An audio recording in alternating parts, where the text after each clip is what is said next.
Hello and welcome. आज हम बात करने वाले हैं नॉन ट्रेडिशनल मशीनिंग मेथड्स के बारे में, जिसमें जो सबसे फर्स्ट है हमारा वो है अल्ट्रासोनिक मशीनिंग। देखिए, सब्जेक्ट के अंदर इसी तरीके के डिफरेंट प्रोसेस होते हैं, मशीनिंग प्रोसेस होते हैं, उनके बारे में हम थ्योरेटिकली पढ़ते हैं। इसमें ज़्यादा आपको डेरिवेशन नहीं दिखेगी, इसमें ज़्यादा आपको प्रैक्टिकल चीज़ें ज़्यादा नज़र आएंगी रादर देन थ्योरेटिकल और डेरिवेटिव चीज़ें। जो डेरिवेशन नहीं होती इसमें, हाँ कुछ न्यूमेरिकल ज़रूर आते हैं इलेक्ट्रोकेमिकल मशीनिंग से। यूनिवर्सिटी एग्जाम्स में तो उनके बहुत कम चांसेस होते हैं, वो गेट पे ज़्यादातर आते हैं इलेक्ट्रोकेमिकल मशीनिंग से या दूसरे प्रोसेस से, वो भी मैं आपको बता दूंगा। खैर, हाल फिलहाल तो अल्ट्रासोनिक मशीनिंग में कोई ऐसा न्यूमेरिकल पार्ट नहीं है। इसमें बेसिकली हमको प्रोसेस को समझना है कि किस तरीके से जो हमारा मशीनिंग प्रोसेस है वो हो रहा है। ठीक है, तो मैं आपको एक ओवरव्यू दे देता हूँ। एक ओवरव्यू दैट मीन्स जो एक प्रोसेस है ये किस तरीके से हैपन हो रहा है। तो सबसे पहले आप देख सकते हैं ये पूरी एक कवरिंग है, जो ग्रीन कलर से आप देख सकते हैं, ये पूरी एक केसिंग है। इस केसिंग में हमने कूलिंग वाटर को फ्लो कराना है ताकि वो जो हमारी हीट है उसको हम बाहर निकाल सके। तो फॉर कूलिंग पर्पस हम कूलिंग वाटर को फ्लो कराते हैं। उसके बाद हमारा यहाँ पे होता है एक एनर्जी सप्लाई करते हैं हम। यहाँ से हम इलेक्ट्रिक करंट को सप्लाई करते हैं। ठीक है, ये एक वायर समझ लीजिए आप। इस वायर के थ्रू हम एक इलेक्ट्रिक करंट को सप्लाई करते हैं। ऑलमोस्ट उस इलेक्ट्रिक करंट की रेंज होती है 80 to 40 किलो हर्ट्ज़ के बीच में। एसी करंट की जो होती है वो रेंज होती है। और उस एसी करंट से हम यहाँ पे ये जो आप देख सकते हैं, ये ऊपर का, इसको हम कहते हैं मैग्नेटोस्ट्रिक्टिव ट्रांसड्यूसर। ये एक ट्रांसड्यूसर है। ये ट्रांसड्यूसर की बेसिकली होता कैसा है ये, इस ट्रांसड्यूसर के अंदर एक मटेरियल होता है और उस मटेरियल के ऊपर वाइंडिंग्स होती है। ठीक है, अब ये ट्रांसड्यूसर बेसिकली करता क्या है, ये करता है जो इलेक्ट्रिक करंट हम यहाँ से सप्लाई कर रहे हैं उससे वो मैग्नेटिक फील्ड जनरेट करेगा। और वो मैग्नेटिक फील्ड क्या करेंगे, जैसे ही उस मटेरियल में जो मटेरियल होता है जो इसके अंदर लगा होता है कॉइल्स के या वाइंडिंग्स के बीच में, उस मटेरियल में वो मैग्नेटिक इफेक्ट के तहत चेंज इन शेप या साइज जनरेट करेगा। दैट मीन्स जब मैं एसी करंट सप्लाई करूंगा ऑल्टरनेटिंग करंट इस कॉइल्स के थ्रू, तो वो मैग्नेटिक फील्ड जनरेट करेगा।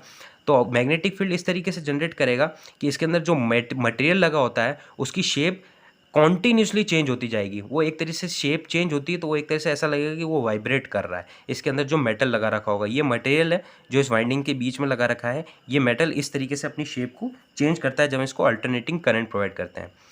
तो इस ट्रांसड्यूसर के नीचे लगा होता है सोनोट्रॉड, या हम इसे कंसंट्रेटर भी कहते हैं। तो सोनोट्रॉड और कंसंट्रेटर का काम क्या होता है, बेसिकली जो इमोशन होता है उसको आगे इसको आगे भेजना। किसके थ्रू, टूल। इस सोनोट्रोड का काम ये होता है कि जो मोशन ये जनरेट कर रहा है हमारा ये मैग्नेटोस्ट्रिक्टिव ट्रांसड्यूसर, इसको थोड़ा सा इसके अंदर जो वाइब्रेशन उसको कम करके इसको फर्दर आगे भेजना टूल के पास। ठीक है, तो ये सोनोट्रोड या कंसंट्रेटर जो कंसंट्रेटेड, बेसिकली इसके नाम से ही आपको समझ आ रहा होगा कि कंसंट्रेटेड जो वाइब्रेशंस हैं उनको आगे भेजता है। उसके अंदर थोड़ी जो नॉइस वगैरह है, जो थोड़े वाइब्रेशन है उनको थोड़ा रिड्यूस करके, और एक लीनियर मोशन जो हो रहा है, लीनियर वाइब्रेशन हो रहा है, उसको आगे ये भेजता है। ये हमारा टूल लगा होता है यहाँ पे। बेसिकली यहाँ पे आप अल्ट्रासोनिक वाइब्रेशन जनरेट करते हैं टूल के थ्रू। तो सबसे पहले हमने इस मैग्नेट ट्रांसड्यूसर के थ्रू सोनोट्रोड में भेजा और सोनोट्रोड के थ्रू हम भेजते हैं टूल में। तो टूल हमारा यहाँ पे वाइब्रेट करता है। यहाँ पे हमने लगा रखा है वर्क पीस। जैसे जैसे ये वाइब्रेट करता है तो यहाँ मशीनिंग होती जाती है, यहाँ मशीनिंग होती जाती है, धीरे धीरे यहाँ पे कटता जाता है। ये हमारा वर्क पीस, यहाँ मशीनिंग होती जाती है। लेकिन हम डायरेक्ट मशीनिंग नहीं करते हैं। यहाँ पे हम डायरेक्ट मशीनिंग नहीं करते हैं। हम यहाँ पे एक नोज़ल लगाते हैं, एक जेट लगाते हैं। उस जेट के थ्रू हम क्या करते हैं, यहाँ पे एब्रेसिव स्लरी को फ्लो कराते हैं। एब्रेसिव स्लरी का बेसिकली काम ये होता है कि जब भी मशीनिंग होती है तो उससे जो डेब्रीज प्रोड्यूस होते हैं, यहाँ पे डेब्रीज, स्मॉल स्मॉल डेब्रीज जो प्रोड्यूस होते हैं, उन डेब्रीज को फ्लो कराना है और उनको सेपरेट करना है। बेसिकली स्लरी का काम ये होता है। और ज़्यादा से ज़्यादा उसकी मशीनिंग को फिनिश प्रोवाइड करना भी इसका काम होता है। तो इस तरीके से मैंने आपको एक इसका ओवरव्यू दे दिया है जो किस तरीके से ये प्रोसेस हैपन हो रहा है। तो अब हम बात कर लेते हैं इसकी कुछ बेसिक चीज़ें जो आपको आनी चाहिए। वो बेसिक चीज़ें हैं, सबसे पहले तो जो एसी करंट मैं प्रोवाइड करूँगा, जो एसी करंट मैं यहाँ इस वाइंडिंग के थ्रू प्रोवाइड करूँगा, वो approximately in the range between 18 to 40 kilohertz होता है। ठीक है, और बेसिकली हम two types of transducer use लेते हैं। टू टाइप्स ऑफ ट्रांसड्यूसर कौन से होते हैं, सबसे पहला जो होता है मैंने आपको अभी ऊपर ही बताया है, वो होता है मैग्नेटो स्ट्रिक्टिव ट्रांसड्यूसर, और दूसरा होता है पीजियो इलेक्ट्रिक ट्रांसड्यूसर।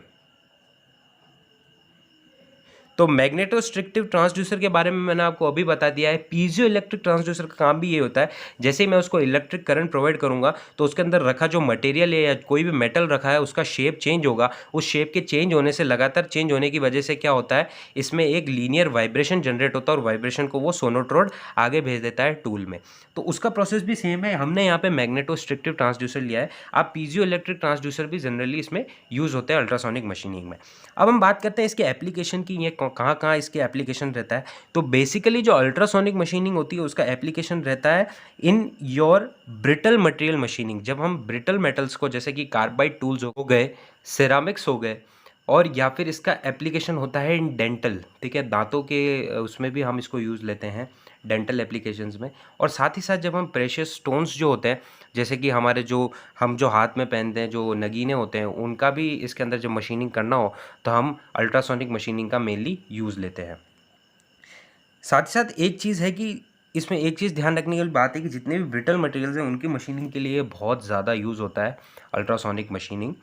और अब हम बात करते हैं इनके एडवांटेजेस एंड डिसएडवांटेजेस के बारे में। सो एडवांटेजेस हमारा होता है, सबसे पहला एडवांटेज है इसकी नॉइज़ बहुत कम होती है, लो नॉइज़ एप्लीकेशन है ये। Second is your skilled and unskilled labour दोनों के लिए ये बहुत ईजी प्रोसेस होता है, दोनों ये कर सकते हैं। थर्ड होता है हीट जनरेशन ऑलमोस्ट ज़ीरो होता है। और फोर्थ है good accuracy, that means accuracy इसकी अच्छी होती है। डिसएडवांटेजेस की बात कर लें हम, मटेरियल रिमूवल जो होता है वो बहुत लो होता है। मटेरियल रिमूवल रेट नहीं है, material amount of material remove होता है वो बहुत लो होता है। मतलब अगर आपको बहुत ही लो मटेरियल रिमूव करना है या प्रिसीजन आपको मशीनिंग करनी है, थोड़ा सी प्रिसाइज्ड वे में आपको मशीनिंग करनी है, तो अल्ट्रासोनिक मशीनिंग बहुत ही उपयोगी साबित होता है। Second is your software material difficult to machine. जैसे कि मैंने आपको बता दिया कि अगर जो हमारा ब्रिटल मटेरियल है, अगर उनके लिए ये मशीनिंग मेथड है, तो डेफिनेटली जो हमारे सॉफ्टवेयर या डक्टाइल मटेरियल होंगे उनके लिए machining method definitely worth it नहीं होगा। तो इस तरीके से हमने बात कर ली थी अल्ट्रासोनिक मशीनिंग की। और आई होप आपको समझ आया होगा। और नेक्स्ट वीडियो में हम सेकंड मशीनिंग मेथड के बारे में डिस्कस करेंगे। Thanks for watching.